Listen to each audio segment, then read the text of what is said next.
Strengthening Faith 107. I had a thought which I wanted to share.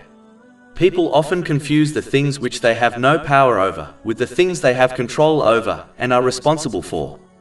As a result of this confusion, they fail to adopt the correct mentality and behavior, thereby missing out on obtaining the peace of mind which Islam offers. Instead, their confusion causes them to adopt an unbalanced mental and physical state which causes them to swing from one extreme mood to another in a short space of time, which results in mental disorders such as stress, anxiety, and depression. One must understand certain things in order to avoid this outcome. There are two elements in one's life. The first are the things which are external and they have no control over them, such as falling sick.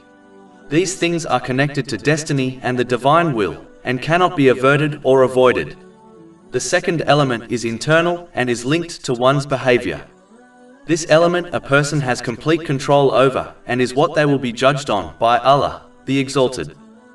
The confusion occurs when one fails to understand that they have control over their behavior and are responsible for it, and as a result they fail to adopt a balanced state of mind whereby they do not become overly happy, meaning exultant, in times of ease, and overly sad, meaning grief, in times of difficulties.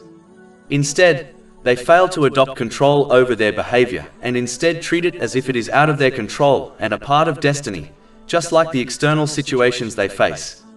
As a result of failing to control themselves, they become exultant over insignificant things and extremely upset over insignificant and petty issues.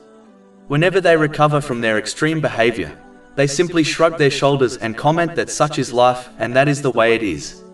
As a result, they do not improve their behavior with time, nor learn from their experiences, as they do not take responsibility for their behavior and instead place it with the things they have no control over.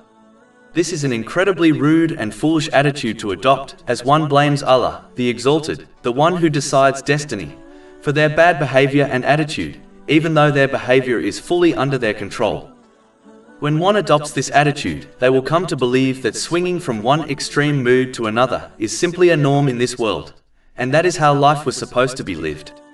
This is closer to a mentally unstable person's lifestyle than a balanced Muslim's life, a balance which Islam teaches.